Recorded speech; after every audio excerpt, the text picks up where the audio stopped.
Have you ever wondered what it would be like to see your entire world go up in flames? For the people of London in 1666, this wasn't just a nightmare, it was a terrifying reality. The Great Fire of London, a blaze that raged for 4 days, didn't just burn down buildings. It erased a medieval city and forged a modern one from its ashes. This is the story of how a single spark in a humble bakery ignited a catastrophe that would reshape one of the world's greatest cities forever. To truly understand the devastation, we need to step back in time, to the London that existed just before the flames. Imagine a city teeming with life, a labyrinth of narrow, winding streets. The houses, mostly built of wood and plaster, were crammed together, their upper floors jutting out over the alleyways below, almost close enough to touch. This was a city where fire was a constant, everyday tool. People cooked over open flames, lit their homes with candles, and worked in industries like blacksmithing and brewing that relied on fire. Every home was a potential fire hazard, a tinderbox waiting for a single, careless spark. The city was a masterpiece of medieval architecture, but it was also dangerously flammable. Now, add another layer to this picture. The year is 1666, and London is still reeling. The city had just endured the horror of the Great Plague the year before. The plague had swept through the crowded streets, claiming an estimated 100,000 lives, nearly a quarter of the city's population. The survivors were scarred, grieving, and deeply fearful. They were a community trying to piece their lives back together, hoping the worst was behind them. Little did they know, another disaster was lurking just around the corner, ready to strike with a different kind of fury. The city was weak, vulnerable, and exhausted. The stage was set for a tragedy of epic proportions.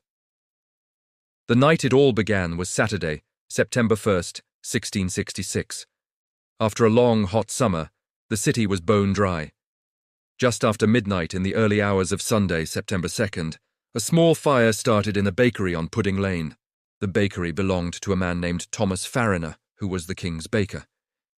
It's believed that he had forgotten to properly extinguish the embers in his oven before going to bed.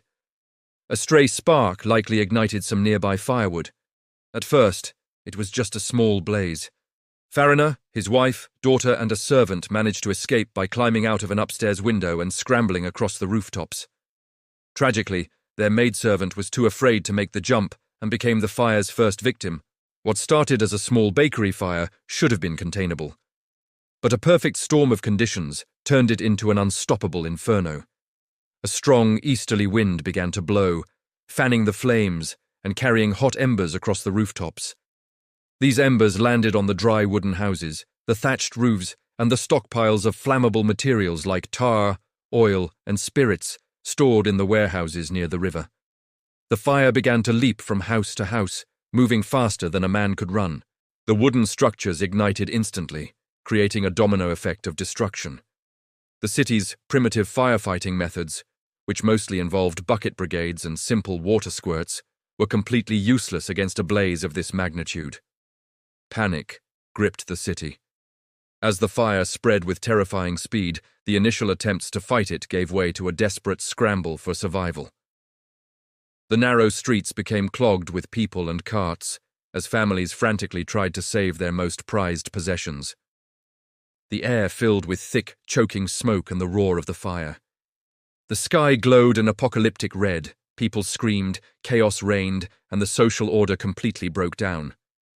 The Lord Mayor, Sir Thomas Bloodworth, was woken up, but he infamously dismissed the fire at first, reportedly saying, a woman might piss it out, before going back to bed. His indecision cost the city precious time. For many Londoners, there was only one escape route, the River Thames. The bridges were jammed and eventually caught fire themselves, so people rushed to the riverbanks, hoping to find a boat. The Thames became a chaotic scene, filled with barges and small boats overloaded with families and their belongings. People watched from the water, in shock and horror, as their homes and their entire world were consumed by the flames behind them. For days, the river was a floating refugee camp, offering a vantage point to the unfolding disaster. From the south bank, onlookers like the famous diarist Samuel Pepys documented the horrifying spectacle, describing the fire as a harbow of fire across the city skyline. By Monday, The fire was a raging monster, completely out of control. King Charles II and his brother, the Duke of York, realized that drastic measures were needed. They took command of the firefighting efforts, which had so far been disorganized and ineffective. Their strategy was controversial but necessary to create fire breaks. This meant deliberately destroying buildings in the fire's path to starve it of fuel. Using gunpowder and hooks, soldiers and demolition teams began to pull down houses, creating large gaps that the fire hopefully couldn't cross. It was a desperate race against time, a controlled destruction to prevent a total one. For the owners of these homes, it must have been a devastating sight, watching their property being torn down by their own king's command. For 4 long days and nights, the fire burned. It swept through the heart of the medieval city, devouring everything in its path. By the time the winds finally died down and the fire breaks began to work, the destruction was almost total. An incredible 13,200 homes had been destroyed. 87 parish churches were gone. The city's great halls, administrative buildings, and the Royal Exchange were all reduced to smouldering ruins. Perhaps the most heartbreaking loss was the magnificent St. Paul's Cathedral, a landmark that had stood for centuries. The intense heat melted its lead roof, which flowed like a river of molten metal down the streets, and its massive stones exploded in the heat. The heart of London was gone. When the flames finally subsided on Wednesday, September 5th, what was left was a scene of utter devastation. A vast area of the city, over 400 acres, was now just a smoking wasteland of ash and rubble. The ground was too hot to walk on for days. The survivors, many of whom were now homeless and had lost everything, wandered through the ruins in a daze, trying to comprehend the scale of the loss. Miraculously, the official death toll was very low, recorded as only 6 people. However, it's likely that many more died, their bodies incinerated by the intense heat, leaving no trace behind. The fire hadn't just destroyed a city of buildings, it had shattered countless lives. But from the ashes of destruction came an unprecedented opportunity for rebirth. The rebuilding of London was a monumental task, but it was also a chance to create a better, safer city. Visionaries like Sir Christopher Wren submitted ambitious plans for a new London with wide boulevards and grand public squares, inspired by the cities of Paris and Rome. While these grand plans were largely rejected because of disputes over land ownership, the new city that emerged was a vast improvement.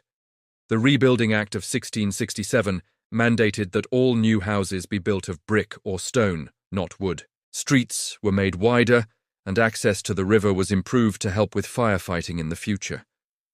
The Great Fire of London was a profound tragedy, but it also became a powerful symbol of resilience. It demonstrated the fragility of even the greatest cities, showing how quickly centuries of history could be wiped away. Yet it also showcased the incredible strength and determination of the human spirit to rebuild and improve. The new London that rose from the ashes, with Christopher Wren's magnificent new St. Paul's Cathedral at its heart, was stronger, safer, and more modern. It's a story that reminds us that even in the face of total devastation, there is always the potential for a new beginning. Thank you so much for watching. If you found this journey back in time interesting, please hit that like button and subscribe for more stories from history. See you next time.